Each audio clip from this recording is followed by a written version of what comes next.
Value zone hyper mart Nandamuri Balakrishna గారిచే November 28న నాచారంలో గొప్ప ప్రారంభం. ఏపీ ప్రజలు బి అలర్ట్. మీ వెన్నులో వణుకు పుట్టించే వార్త ఇది.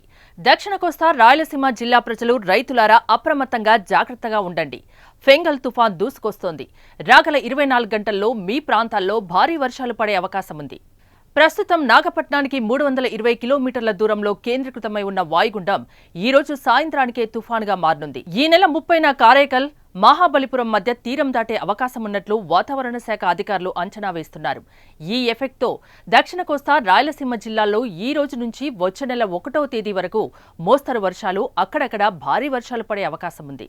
ప్రకాశం, నెల్లూరు, ఉమ్మడి చిత్తూరు జిల్లాలతో పాటు ఉత్తరాంధ్రపై తుఫాన్ ప్రభావం ఉంటుందని వాతావరణ శాఖ హెచ్చరిస్తోంది. దక్షిణ కోస్తా తీరం వెంబడి భారీ ఈదురుగాళ్లు వీస్తాయని, తుఫాను ప్రభావంతో సముద్రం ఉగ్రరూపం దాల్చే అవకాశం ఉందని, మత్స్యకారులు వేటకు వెళ్లొద్దని హెచ్చరికలు జారీ చేశారు. ప్రజలు, రైతులు అప్రమత్తంగా ఉండాలని సూచించారు. అన్ని జిల్లాల కలెక్టర్లు ముందు జాగ్రత్త చర్యలు తీసుకోవాలని ఆంధ్రప్రదేశ్ విపత్తుల నిర్వహణ శాఖ సూచించింది. ఇక అటు తమిళనాడుకు పెనుముప్పు పొంచి ఉంది. ఇప్పటికే భారీ వర్షాలు దంచి కొడుతున్నాయి. నిన్నటి నుంచి నాగపట్నంలో వర్ష బీభత్సం సృష్టించగా వేల ఎకరాల్లో పంట పొలాలు నీట మునిగాయి. తుఫాను ప్రభావంతో స్టాలిన్ ప్రభుత్వం అప్రమత్తమైంది. అప్రమత్తమైన అధికారులు స్థానిక ప్రజల్ని, మత్స్యకారులను సురక్షిత ప్రాంతాలకు తరలించారు.